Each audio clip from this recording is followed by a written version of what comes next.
Salam, salam sehat untuk kita semuanya, terkhusus untuk jemaat AKBP Parung Panjang.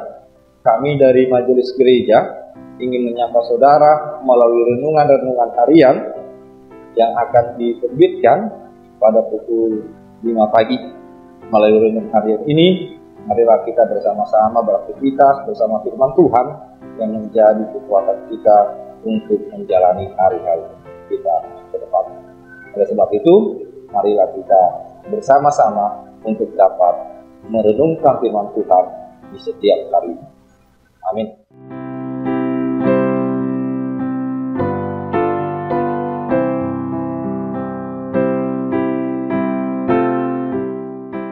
Selamat pagi untuk kita semuanya dan salam sehat untuk seluruh jemaat yang dikasihi Tuhan. Kita akan mendengarkan firman Tuhan yang menjadi renungan pagi pada saat ini. Sebelumnya marilah kita berdoa. Terima kasih Tuhan atas penyertaan Tuhan sehingga saat ini kami memperoleh hari yang baru yang Tuhan berikan, dan kami akan memulai aktivitas kami pada hari ini. Biarlah firman Tuhan yang menuntun kami untuk menjalani hari yang baru yang Tuhan berikan kepada kami. Di dalam Kristus Yesus kami telah berdoa dan mengucap syukur kepadamu. Amin. Saudara yang terkasih, firman Tuhan yang menyapa kita yang menjadi renungan pagi tertulis dalam Hosea 14 ayat 3. Saya akan membacakannya untuk saudara-saudari terkasih. Bawalah sertamu kata-kata penyesalan dan bertobatlah kepada Tuhan. Katakanlah kepadanya, ampunilah segala kesalahan sehingga kami mendapat yang baik, maka kami akan mempersembahkan pengakuan kami. Demikian firman Tuhan. Saudara yang terkasih, saudara mungkin pernah mendengar istilah rehabilitatif dan imperatif.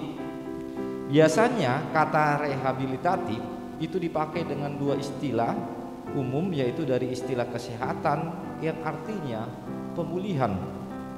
Bagi saudara-saudara yang mengalami sakit akan ada namanya rehabilitatif yang artinya kesembuhan, dan juga dalam istilah hukum yaitu pemulihan kepada kedudukan.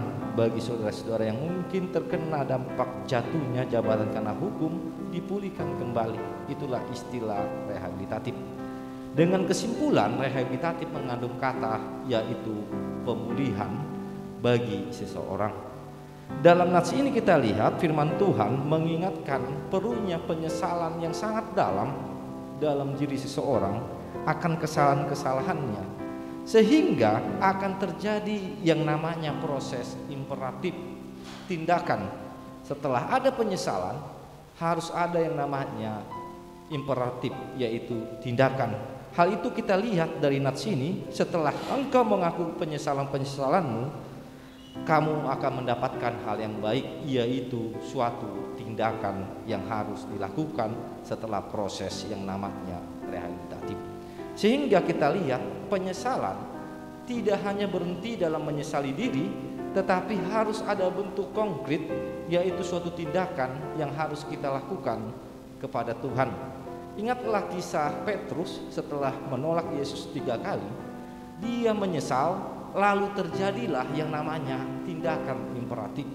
Dibuka masa kemenyesalannya itu oleh Yesus Kristus, lalu dibuang, ditutup masa lalunya, sehingga dia melangkah dan menjadi murid Tuhan yang paling takut akan Tuhan, hingga kematiannya pun harus disalibkan dengan terbalik.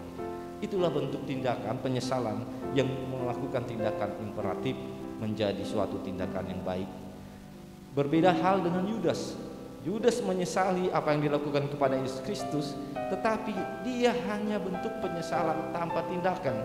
Sehingga apa yang terjadi dalam penyesalan Yudas, akhirnya terjadi yang namanya bunuh diri tanpa ada kata imperatif dari rehabilitatif pemulihannya. Sehingga melalui firman ini kita menyadari jika kita benar-benar menyesali segala tindakan kita, perbuatan kita, ingatlah penyesalan itu bukan hanya dalam bentuk angan-angan, bukan hanya dalam bentuk kediaman atau diam diri, tetapi penyesalan harus disertai dengan yang namanya tindakan.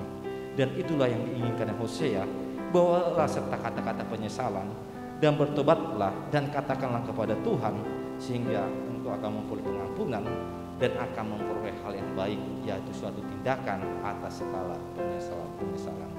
Tinggalkanlah masa lalumu, penyesalan-penyesalanmu, tapi ingatlah, tunjukkanlah tindakanmu itu di tengah-tengah kehidupanmu sebagai bentuk penyesalanmu kepada Tuhan. Amin. Kita berdoa. Terima kasih Tuhan atas firman Tuhan yang mengingatkan kami bahwa Tuhan Maha Kasih, yang memberikan pengampunan bagi kami, dan biarlah kami menutup masa lalu kami yang kelam, yang penuh dengan perbuatan yang jauh dari Tuhan, dan kami juga boleh dapat melangkah untuk menutup masa lalu itu, melakukan hal-hal yang baik di hadapan kami. Sertai kami Tuhan, agar kami mampu dan bertindak sesuai dengan rencana Tuhan dalam hidup kami. Terima kasih Tuhan, dan biarlah kami mengawali pagi ini dengan sukacita yang berasal dari Tuhan. Terpuji dan memuliakan nama-Mu Tuhan dari sekarang sampai selama-lamanya. Amin.